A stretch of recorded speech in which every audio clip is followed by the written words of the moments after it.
Good morning. Assalamu alaikum ji. Today is the 25th of October 2024. So आज एक rubric है सिप्लिनियम की। इसको मैंने समझाना भी और एक्सप्लेन भी करना है ये इसका मतलब क्या और क्या नहीं है। तो ये रुब्रिक जो है ये बेसिकली सिप्लिनियम जो मेडिसिन है हमारी उसकी रुब्रिक है। और सिंगल सिप्लिनियम आती है इसमें।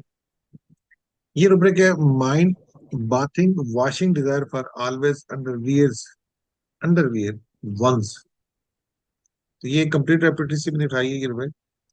और इसका बेसिकली बाथिंग एंड वॉशिंग मतलब desire to clean oneself और वंस पोजिशन रिपीटेडली। ठीक है, अपनी जो चीजें हैं, उसके साथ तल्क होती है उनको धोना। ठीक है, इसमें आपकी जो अंडरवियर अंडर गारमेंट्स आ गई वो स्पेसिफिक मेंशन भी कर दिए। This action is always in relation not occasional, यानी ज्यादातर होता है, ये ओकेजनल नहीं होता, कभी कभार नहीं होगा, तो ज्यादातर होगा। Underwear means the objects of this cleaning is something personal or intimate, symbolizing the innermost part of the person, यानी आपके जो बहुत ज्यादा पर्सनल होती चीजें उनको।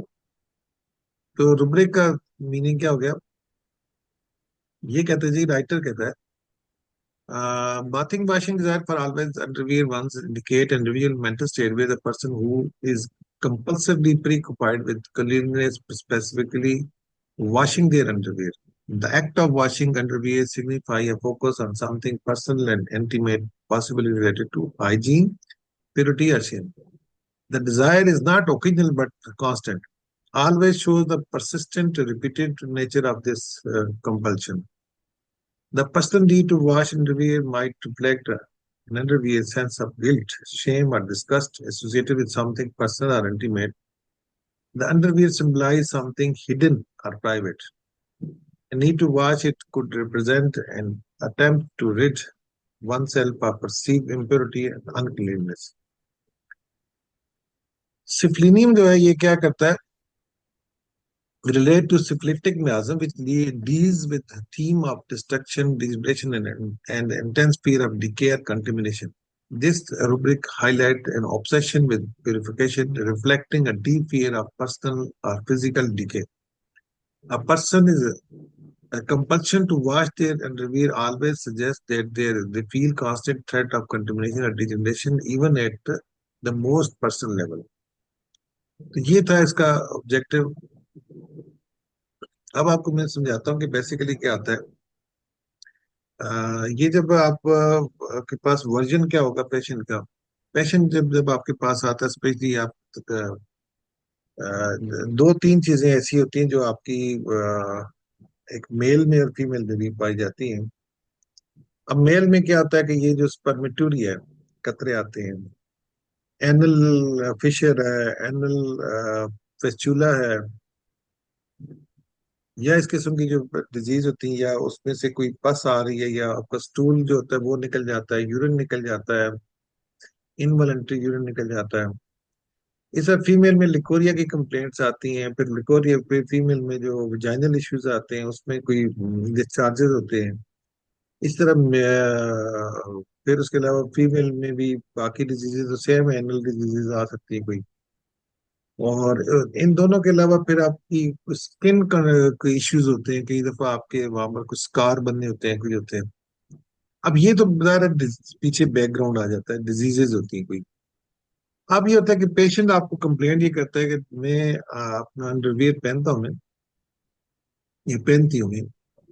तो वो बस क्या पूछते हैं कि मैं जाके ना उसको धोती रहती है। मैं मेरा होता है कि अंडरवियर में जाके ये मेन काम होता है कि उसको अंडरवियर को जो जाहिर है अंडर गारमेंट्स आके तो उनको जाके मैं वॉश करती रहती हूँ।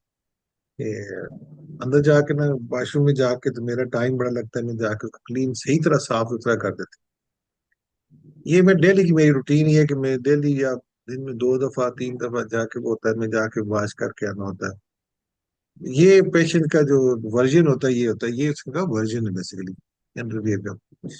तो अब उसमें अगर पेशेंट इस बात पे फोकस करता है, किस बात पे, एक तो ये होता है कि वो ये कहता है जी कि मैं आपको उसने मेंशन कर दिया, ठीक है, कि मैं अंडरवियर जाके वॉशरूम में डेली मतलब वॉश करता हूँ, प्रॉपरली वॉश करके रखता हूँ उसको, ये नंबर 1।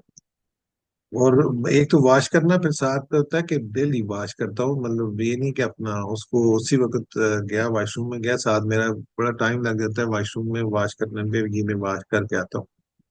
और ये अक्सर ये होता है कि वो पेशेंट जो होता है वो अपने आप को क्या करता है कि आप क्यों वॉश करते हैं यार, वो प्रॉपरली वॉश करते हैं, कंटेमिनेशन और जरासीम न लगे, और पूरी तरह क्लीन करना होता है उसको। और उसके अलावा फिर पेशेंट कहते हैं मेरा वॉशरूम में टाइम भी बहुत लगता है। किस किस चीज पे टाइम लगता है जी? वॉशिंग में टाइम लगता है, अपने आप को वॉशिंग करने में, और उसको अंडरवियर को वॉशिंग करने में मेरा घंटा तो लग जाता है, और वॉशरूम में ये इन चीजों में। तो ये इसका सिम्टम है। अब मैं आपको बताता हूँ ना, इसी तरह मेरे पास एक पेशेंट था। मैं आपको अब ये तो हो गया, पहले इसको मैं और चीज देता हूँ, इसके पीछे क्या आती है कि रीजन क्या क्या होती है, थोड़ा सा चीजों को आपने जब देखना होता है कि उसके पीछे काज क्या है। फिर उसके बाद मैं पेशेंट का वर्जन बताता हूँ आपके साथ, जो पेशेंट्स का मेरे साथ इस किस्म की इंटरेक्शन हुई, जिस बेस पे पेशेंट को हमने इस वर्जन पे उसका जो वो केस था वो ठीक भी हुआ। अब ये देखें इसके पीछे रीजन क्या क्या रीजन है। एक रीजन इसके अंदर होती है इम्पल्स मार्बेट वाश्ड, यानी कि वो इम्पल्सेस होती हैं मार्बेट, ये मैंने एक्सप्लेन भी किया हुआ है। तो इम्पल्स मार्बेट वाश टू, यानी उसके अंदर ये होता है कि मैंने हर सूरत में वाश करना है, ठीक है। फियर कंटेमिनेशन ऑफ जर्म्स, उसको ये खौफ होता है कि जरासीम लगेंगे, ठीक है, कंटेमिनेट हो जाएगा। उसके बाद फिर क्या होता है कि फियर इन्फेक्शन, अब उसको होता है यार अगर वाश ना किया तो ये इन्फेक्शन काज करेगा। ऑब्सेसिव कंपल्सिव बिहेवियर होता है इसका, यानी ऑब्सेशन होती है इसमें, कंपल्सिव होता है कि वो repeatedly is doing like that, ठीक है। ओसीडी का पेशेंट होता है, किस चीज के पीछे पड़ जाता है। एंजाइटी डिजीज अबाउट, मुझे बीमारी होती है, टेंशन उसकी बहुत, डिजीज की बहुत टेंशन होती है। डू डर्टी ही, बहुत ऐसे कहते हैं, बहुत गंदा है, डर्टी है, बहुत गंदा है, बहुत। दरअसल क्या पूछते हैं, इतना गंद निकलता है बार बार, बंदा पूछे, गंदा होता है ऐसा dirt। वो ये उसका वर्जन है। अब सेम आपको मैं बताता हूँ कि patient who visited to me, anal fistula का कंप्लेंट मुझे लेके आया। एक पेशेंट ये था, उसको उसने अपनी ज़्यादा सारी हिस्ट्री बताई, क्या क्या इश्यूज होते हैं। तो उसने ये बात स्पेशली मुझे मेंशन की है कि डॉक्टर साहब मैं ना वॉशरूम में जाता हूँ मैं, और अपना अंडरवियर डेली, बल्कि 2 टाइम 3 टाइम में वॉश करता हूँ, ये लग जाती है। और मेरा एक एक घंटा, डेढ़ डेढ़ घंटा मैंने आगे काम भी करने होते हैं, पढ़ाई भी करनी है, वो जो भी इसका इश्यू था, जॉब था मेरा, वो बड़ा डिस्टर्ब होता है। तो मेरा एक एक घंटा लग जाता है कि मैं नहीं चाहता कि कोई देखे, नहीं चाहता कि लोग करें। कितना गंदा सा होता है वो, इतना गंदा होता है, इतनी बदबू आती है, इतना गंदा सा होता है, हद से ज्यादा। तो मैं फिर क्या करता हूँ कि उसको जाके ना, वो उधर ही वॉशरूम सरफ रखा होता है मैंने, तो सारा सही तरह वॉश करके फिर मैं क्या करता हूँ कि उधर ही उसको तब वहीं वॉशरूम में फिर हैंग कर देता हूँ। ले आता हूँ साथ ही ऑफिस में, तो वहां भी मेरा घंटा, सारे मुझे कहते हैं जी आपका, तुम इतनी देर वॉशरूम में क्या करते हो, मैं किसी को क्या बताऊँ मैं। तो बहरहाल ये मेरा ये इश्यू होता है कि मैं वो ये वाला काम करता हूँ बहुत। तो बेसिकली देखा जाए तो अगर इसका, देखिए मैं ये नहीं कहता कि वो ये सही कर है गलत कर है, कहने का ऑब्जेक्टिव ये होता है कि अब इसका सेकंड ऑप्शन क्या होता है कि एक तो मरीज ने आपसे बात मेंशन की, दूसरी बात ये होती है कि अब जाहिर है कि अगर आपको आते तो वहाँ घास पीछे रख देते हैं, वो फेंक देते हैं, नंबर एक वो भी रखा जा सकता है। तीसरे नंबर पे ये होता है कि आप अपने पास 2 3 आप रख लेते हैं, वो अंडरवियर रख देते हैं, बाद में फिर जो रूटीन में कपड़े धुलते हैं उसमें आ जाता है। लेकिन ऐसा नहीं है, ये पेशेंट जो खुद वॉश करता है और सही तरह साफ करके वो करता ही है। और अब उसके अंदर ये डर खौफ कंटेमिनेशन का, गंदगी का एक बोध हो जाता है। अब जा रहा है कि इसके अंदर जो चीजें मैंने आपको बताया कि इसका जो की नोट है इसका अपना, सिर्फ फैसिनेशन टू द डेथ, गंदी चीजों की तरफ बहुत ज्यादा उसकी अट्रैक्शन होती है। जाहिर है कि आप बहुत ज्यादा चीजें जब अट्रैक्शन होती है, डेफिनेटली वो you to do such obsession और कंपल्सिव बिहेवियर इसके अंदर आता है, repeatedly is doing such things. So you can't imagine it after the some time सिप्लिनियम मेडिसिन ने क्या किया कि उसका एनल पेचुला ठीक कर दिया, ठीक है। अब देखें ना ये एनल पेचुला, अब आप कितनी बातें थी, कितनी चीजें थी सारी, और उसके बाद ये सिलब्रे को खाली मैंने जब उठाया तो उस पेशेंट का ये symptom, it was very important symptom, और उसने क्या किया, लेकिन उसमें दो तीन चीजें आपके पास आनी चाहिए। तो इसी तरह फिर एक दफा मेरे पास फीमेल एक पेशेंट आई, उसको डिस्चार्ज लिकोरिया की कंप्लेन बोल रही थी। ठीक है। तो वो कहती है डॉक्टर साहब इतना डिस्चार्ज इतना गंदा सा होता है, मैं फिर वो जाहिर है कि इंटरव्यू जो होता है वो सारा जो होता है खराब हो जाता है, इवन मैं कपड़ा भी रखती हूँ फिर भी खराब हो जाता है सारा। तो मैं क्या करती हूँ, जाके ना बस जाती हूँ वॉशरूम में, और जाके दो तीन दफा जाके ना वो जाके उसको वॉश करती हूँ।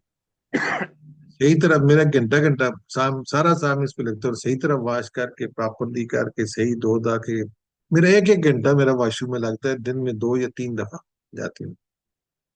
तो उसके जो डिस्चार्जेस थे वो जाहिर है कि उसकी जो भी था उसका माइंड सेट था कि वो जो ये जो तीनों बातें उसमें आ रही, ऑब्सेसिव कंपल्सिव, मैंने कहा ऐसा क्यों कहती, कहती बहुत गंदे से होते हैं, सफाई करनी जरूरी होती है सही तरह का, मैं तो धोती रहती हूँ सही तरह, ये नहीं कि खाली कर दिया, उसको सही तरह धो के उसके दाग एक एक दाग उतारना होता है, सारा गंद जरासीम सारे में उतारते होती है मैंने, तो ताकि सही तरह साफ सुथरा हो। अब इसमें मेनिया जो होता है वो भी है, इसमें क्लीननेस मेनिया भी आ गया, तो मॉर्बिड इम्पल्स भी आ गई। ठीक है। और ये सारी बातें अगर आप देखें तो उसमें क्लैरिटी के साथ आती है, तो उसका लिकोरिया जो डिस्चार्जेस था वो after this symptoms, the discharges जो है उसके सिम्फनी के साथ ठीक हो गए।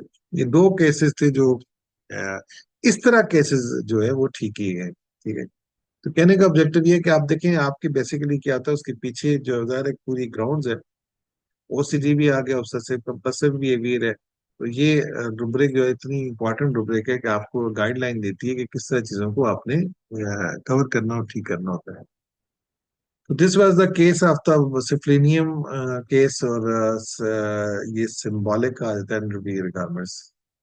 Thank you to all of you, please.